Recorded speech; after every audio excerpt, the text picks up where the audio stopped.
اعوذ باللہ السمیع العلیم من الشیطان الرجیم بسم اللہ الرحمن الرحیم۔ آپ کو پتہ ہے کہ آج کل خاص طور پہ مسلم معاشروں کے اندر بالخصوص پاکستان، جہاں پہ ہم ریاست مدینہ کو کلیم کر رہے ہیں، لیکن قرآن و سنت کی صریحاً خلاف ورزی کرتے ہوئے معاشرے کا عموماً رویہ یہی رہا ہے کہ خواتین ورثاء کو ان کے حق وراثت سے محروم کیا جاتا رہا ہے اور کیا جا رہا ہے، اور مورث سے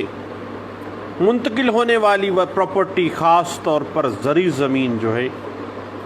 وہ عورتوں کے حوالے نہیں کی جاتی ہے، اس کو روکا جاتا ہے، اور مال کے حصول کی خاطر بعض لوگ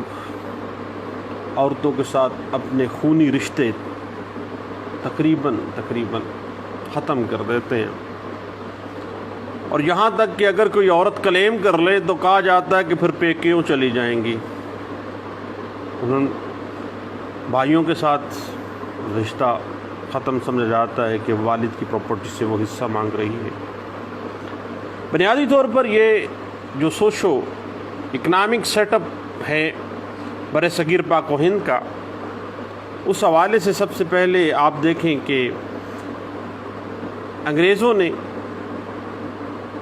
وراثت میں بجائے اسلامی قوانین کے رواج کو عملی طور پر جامہ پہنانا تھا، لیکن عورتوں کے حقوق،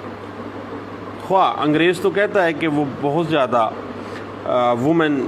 پروٹیکشن کے لیے وومن رائٹس کی بات کرتا ہے، لیکن اسلام کے دیے ہوا جو قانون وراثت ہے اس کو بھی عملی جامہ پہنانے کے لیے ریسٹرینٹ جو ہیں وہ کھڑی کی گئیں، اور قانون وراثت کے اندر کچھ ایسی ہرڈلز کریٹ کر دی گئیں کہ عورتوں کو ان کے حق وراثت سے محروم کرنا جو ہے وہ بڑا ہی آسان معاملہ ہوتا رہا ہے۔ اور میں سمجھتا ہوں کہ انگریزوں کی جو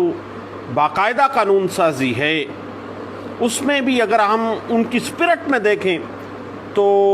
یہ بات کھل کے سامنے آ جاتی ہے کہ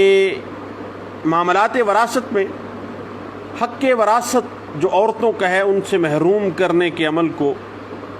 کافی حد تک انگلش لا نے بھی اس میں رول ادا کیا ہے، اور چونکہ پاکستانی ہم لوگ انڈو پاک معاشرے کا حصہ ہیں اور یہاں پہ عورتوں کو حق وراثت سے حصہ دینا جو ہے خاص طور پہ معیوب بھی سمجھا جاتا رہا ہے، اور جہیز جیسی جو رسم و رواج ہیں ان کی بنا پہ یہ کہا جاتا رہا کہ شادی کی تھی تو وہاں پہ بہت کچھ جہیز دے دیا گیا، لیکن معاملہ یہ ہے جہیز کا معاملہ ایک رسم ہے، جبکہ وراثت جو ہے یہ باقاعدہ طور پر ایک اس کا رائٹ ہے، ایک حق ہے کہ ایک عورت اپنے حق کے طور پر اس کو شرعی حصے کے طور پہ وہ لیتی ہے۔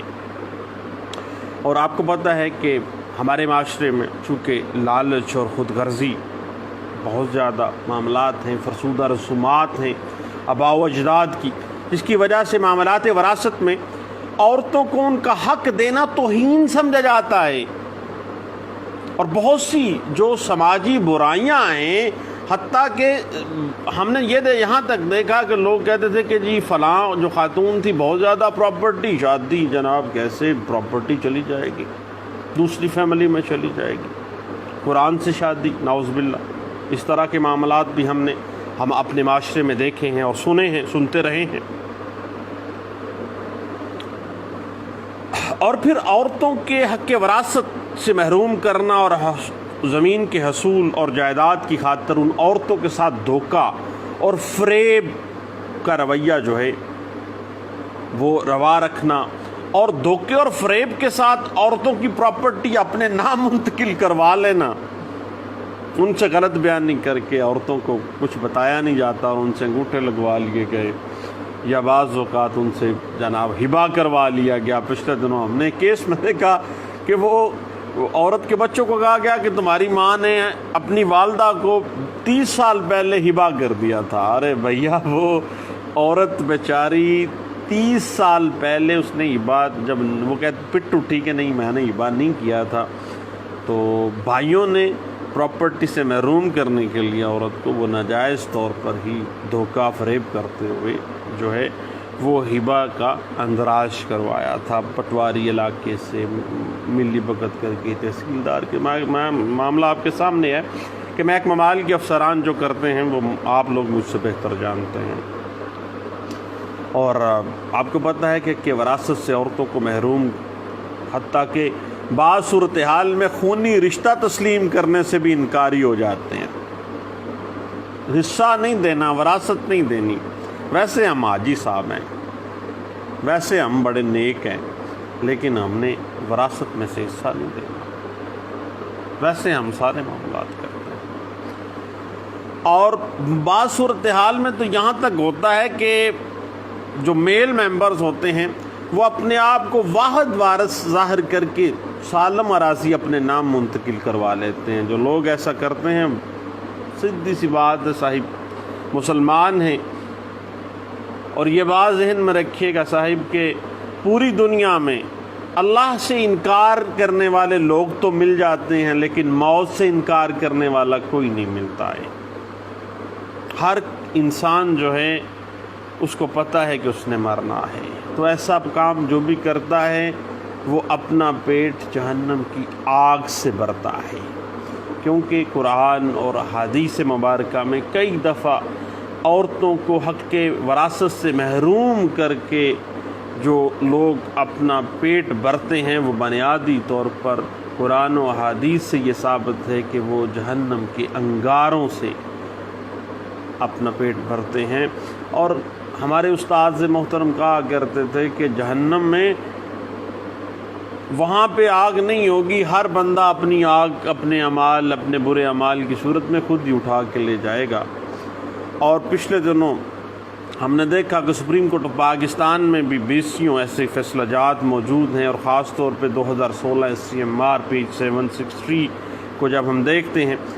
تو واضح ہو جاتا ہے کہ ایک فوت ہونے والے کے وارثان کو ان کے شرعی حق سے محروم کیے کرنے کے لیے لوگ کس طرح سے ہتھ کنڈے، اچھے ہتھ کنڈے استعمال کرتے ہیں، اور اپنی بہنوں کو اب وارث ڈکلیئر ہی نہیں کرواتے، اور حتیٰ کہ ان کو بیچ میں سے نکلوا دیتے ہیں، دھوکہ فریب کے ساتھ ان سے ہبا کروا لیتے ہیں۔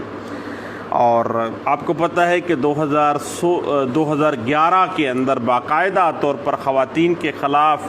جرائم کے حوالے سے باقاعدہ طور پر قانون سازی بھی کی گئی، اور پاکستان پینل کوڈ کے اندر باقاعدہ طور پر چیپٹر 20A جو ہے وہ ایجاد کی گئی، اور اوفینسز اگینسٹ وومن کے نام سے باقاعدہ طور پر ایک چیپٹر 20A جو ہے وہ اس کا اضافہ کیا گیا تھا۔ اور باقاعدہ طور پر 2011 میں عورتوں کے خلاف جو جرائم کیے جاتے ہیں، خاص طور پر ان کی پراپرٹی سے ان کو محروم کرنے کے حوالے سے، اس حوالے سے بھی باقاعدہ طور پر 498A پاکستان پینل کوڈ 1860 باقاعدہ طور پر جو ہے وہ شامل کیا گیا۔ اور خواتین دشمن روایات کو روکنے کے لیے باقاعدہ طور پر 2011 میں ایک ایکٹ پاس کیا گیا، جس کی روح سے قانون کی خلاف ورزی کرنے والے کو آپ کو پتہ ہے کہ جرمانہ بھی اور سزائیں بھی دی گئی تھیں۔ اور سپریم کورٹ آف پاکستان نے ایک land mark judgment Ghulam Ali versus Ghulam Sarwar Naqvi جو کیس تھا، مشہور مقدمہ جو کہ PLD 1996 Supreme court of Pakistan page 1 میں رپورٹڈ ہے، اس میں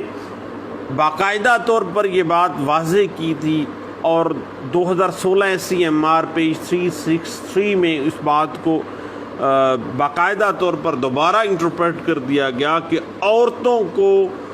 وراثتی جائیداد سے محروم کرنے کی ممانعت کی گئی ہے، اور جو کوئی مکر و فریب سے، دھوکہ دہی کے ساتھ یا غیر قانونی ذرائع سے کسی عورت کو کسی پراپرٹی کوئی بھی منقولہ یا غیر منقولہ جائیداد سے اس کی وراثت کے کھلنے کے وقت محروم کرتا ہے تو اسے باقاعدہ طور پر کسی ایک قسم کی سزا جو کہ 10 سال تک ہو سکتی ہے مگر 5 سال سے کم نہیں ہوگی، یا 10 لاکھ روپے تک جرمانہ، حتیٰ کہ دونوں سزائیں بیک وقت بھی ایسے شخص کو دی جائیں گی جو عورتوں کو حق وراثت سے محروم کرتا ہے۔ اگر ہم section 498A Pakistan penal code 1860 کا ضابطہ کو دیکھیں تو عورتوں کو وراثتی جائیداد سے محروم کرنے سے ضمانت کے لیے جو ضابطہ ہے وہ یہ ہے کہ بلا وارنٹ گرفتاری نہیں ہوگی، وارنٹ باقاعدہ طور پر جاری کیے جائیں گے، اور 498A جو ہے یہ ناقابل ضمانت ہوگا، ناقابل راضی نامہ ہوگا، اس میں راضی نامہ بھی نہیں ہو سکے گا، اور اس کا جو ٹرائل ہے وہ سیشن کورٹ جو ہے، سیشن جج جو ہے، ایڈیشنل سیشن جج بھی ہو سکتا ہے، ایکولنس ہے، وہ بھی اس کی ہیئرنگ جو ہے ٹرائل کی کر سکتے ہیں۔ سزا کا جہاں تک تعلق ہے تو قید 10 سال لیکن 5 سال سے کم نہیں ہے، یا 10 لاکھ روپے جرمانہ، یا دونوں سزائیں بھی دی جا سکتی ہیں، اور سیشن جج جو ہے وہ باقاعدہ طور پر اس کی ہیئرنگ کر لے گا۔ اس حوالے سے پہلی چیز جو ہے وہ یہ ہے کہ کوئی جو بائی ہے زمین پر قبضے، جسے قانون کی زبان میں ہم ایڈورس پوزیشن کہتے ہیں، ایڈورس پوزیشن ہم کہتے ہیں،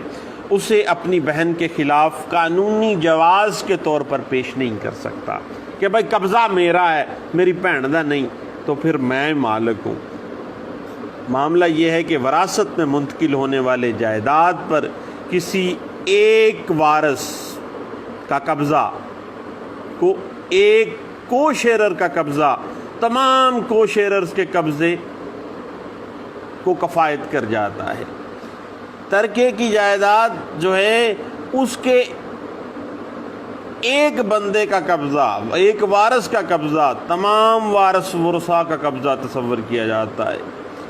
اور جن ورثاء کے پاس حقیقی قبضہ نہیں ہے ان کے بارے میں سمجھا جائے گا کہ وہ کنسٹرکٹیو پوزیشن رکھتے ہیں، اور جو قابض ہے وہ کبھی بھی ایڈورس پوزیشن کی پلی نہیں لے سکتا ایسی صورتحال میں۔ چنانچہ بھائی موسٹلی مقدمات میں ایسے ہوتا ہے کہ بھائی کہتے ہیں کہ جی ایڈورس پوزیشن کی پلی لیتے ہیں کہ قبضہ محالفانہ، کہ جی بہن کا تو قبضہ ہی نہیں ہے پراپرٹی پر، ملکیت کی ماں تو قبضہ ہوتی ہے۔ بھیا ایسے نہیں ہے، بھائیوں کے قبضے میں جائیداد بہنوں کے قبضے میں ہی سمجھی جاتی ہے، کیونکہ یہ وراثت کی پراپرٹی ہے، اور کو شیئرر، ہر کو شیئرر جو ہے، ہر جو وارث ہے وہ اس کا قبضہ تصور کیا جائے گا۔ دوسری بات صاحب اس طرح سے ہے کہ ریاستی ادارے جو ہیں یا عدالتیں ہیں وہ خواتین کے حق وراثت کو تسلیم اور نافذ کرتی ہیں، یا کہ پبلک پالیسی اس کو رکھا گیا ہے، اسٹیٹ اس کو پبلک پالیسی کے طور پہ پرملگیٹ کرنا چاہتی ہے۔ چونکہ ہم پاکستان میں رہتے ہیں اور اسلام ہمارا سرکاری مذہب ہے، اور اسلام بھی عورتوں کو حق وراثت دیتا ہے اور حق وراثت کو سیف گارڈ فراہم کرتا ہے، اور پاکستان کے اندر خواتین کو حق وراثت سے محروم کرنا جو ہے وہ پبلک پالیسی کے خلاف ہے۔ چنانچہ اگر کوئی عورت اپنی مرضی سے بھی اپنا حق چھوڑ دیتی ہے، بعض صورتحال میں عورت کو اتنا زیادہ مجبور کیا جاتا ہے کہ وہ دستبردار ہو جاتی ہے اپنی پراپرٹی سے، اور اس سے دستبردار نامہ لکھوا لیا جاتا ہے، سائن کروا لیا جاتا ہے، تو ایسا جو دستبرداری ہے، ایسی تو دستبرداری ہے عورت کی اپنے بھائیوں کے حق میں، اپنے میل ممبرز کے حق میں کہ میں دستبردار ہوتی ہوں اس وراثت سے، تو ایسی جو ڈاکومنٹ ہے چونکہ وہ پبلک پالیسی کے خلاف ہے، اس وجہ سے ایسا ڈاکومنٹ وہی ڈاکومنٹ ہوگا، باطل ہوگا، قانون میں ان دا آئی آف لا اس کی کوئی حیثیت صاحب نہیں ہوگی۔ اس کے بعد صاحب آپ کو پتہ ہے کہ معاملہ بات چلی جاتی ہے آگے تھوڑی سی کہ ہمارے دین اسلام کے اندر خواتین بالخصوص جو قریبی رشتہ دار ہیں جیسے بیٹیاں، بہنیں، بیویاں، مائیں، ان کے بارے میں دین اسلام جو ہے وہ حسن سلوک چاہتا ہے، حسن سلوک کرنے کا حکم دیتا ہے۔ اور اللہ کے نبی صلی اللہ علیہ وسلم نے حجۃ الوداع کا جو خطبہ ہے اس میں باقاعدہ طور پر عورتوں کی حقوق کے بارے میں بہت زیادہ حد تک تلقین کی تھی۔ تو یاد رکھیے گا کہ اگر ہم پاکستانی قوانین کی اسپرٹ کو دیکھیں، اسلام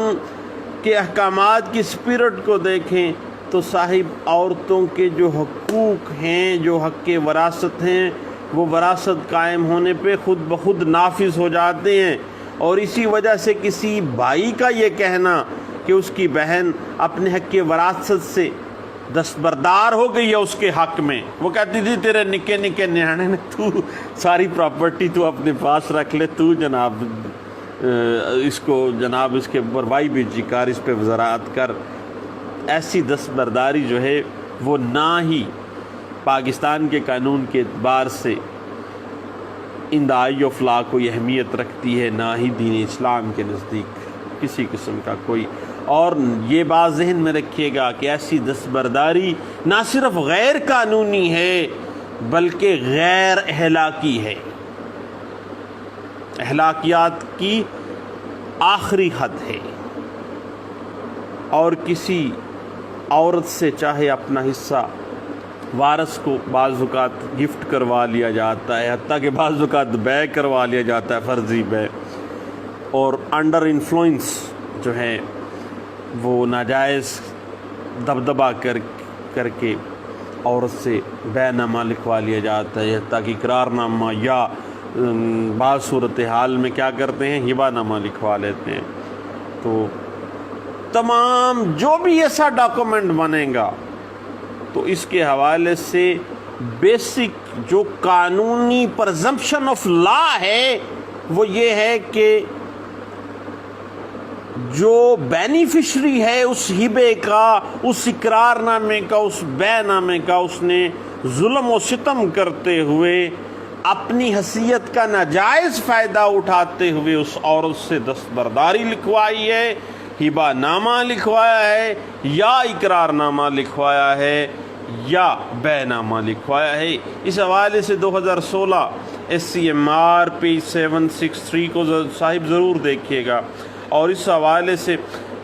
جو کیس لا ہے Ghulam Ali versus Ghulam Sarwar Naqvi PLD 1996 Supreme Court page 1 جو ہے وہ بھی ہمیں اس حوالے سے اس بات کو جو ہے واضح کر دیتے ہیں۔ یاد رکھیے گا کہ قرآن و سنت جو ہے وہ ہمیں عورتوں کے حقوق کے حوالے سے بہت زیادہ تلقین کرتے ہیں، اور جب بھی پاکستان میں بھی قانون یہی کہتا ہے کہ حق وراثت سے اگر کوئی عورت محروم کر دی گئی ہے تو وہ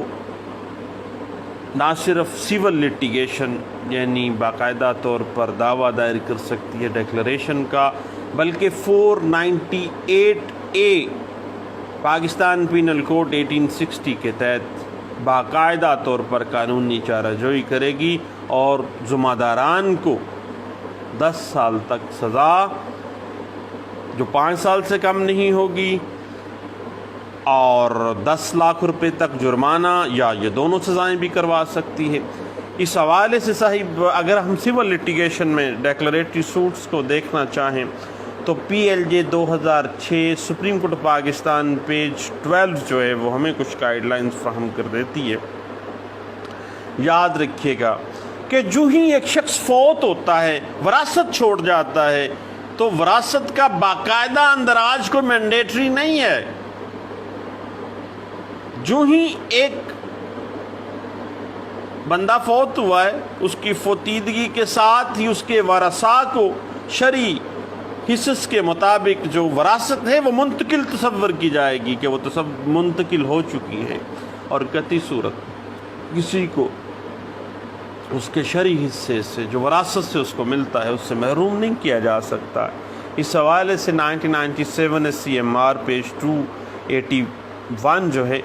وہ ہمیں کچھ گائیڈ لائنز دے دیتی ہے۔ بعض اوقات ایک بات اور سامنے آ جاتی ہے، ہمارے بزرگ جو وکلاء ہیں وہ اس حوالے سے کافی میں سمجھتا ہوں ویجیلنٹ ہوتے ہیں، اور ہم دیکھتے ہیں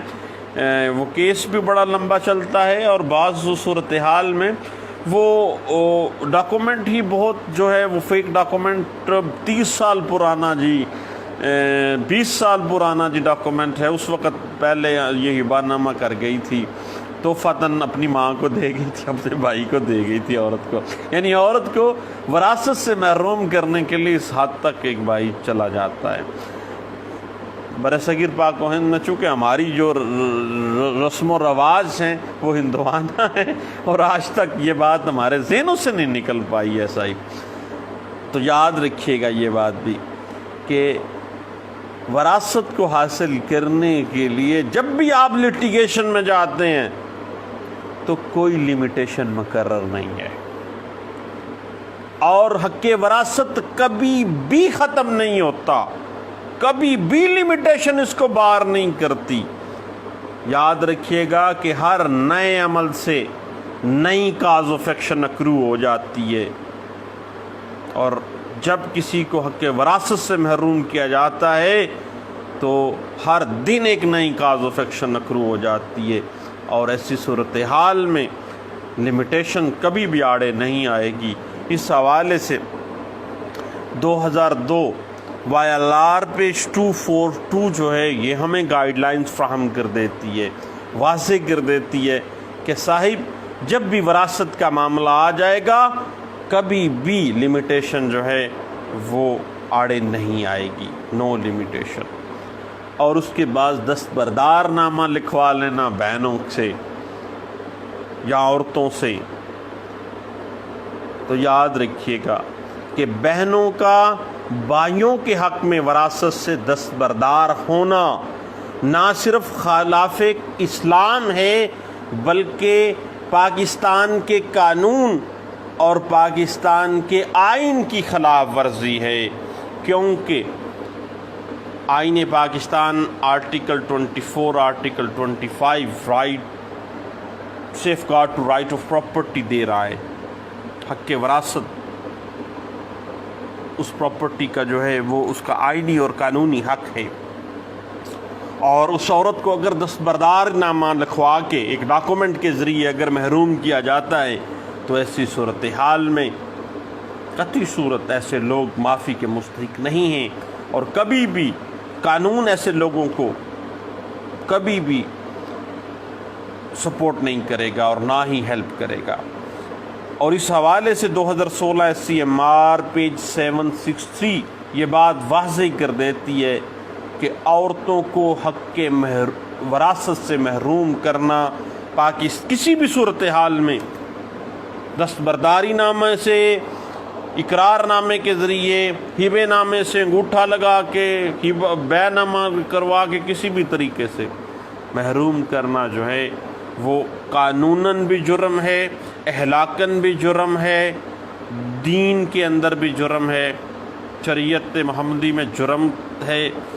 اور آئین پاکستان جو ہے اس کے تحت بھی یہ جرم ہے۔ اور اس حوالے سے 2016 SCMR پیج 763 جو ہے وہ ہمیں کچھ گائیڈ لائنز فراہم کر دیتی ہے۔ صاحب دعاؤں میں یاد رکھیے گا، اور پھر انشاءاللہ دوبارہ ملتے ہیں۔ تھینک یو، اللہ حافظ۔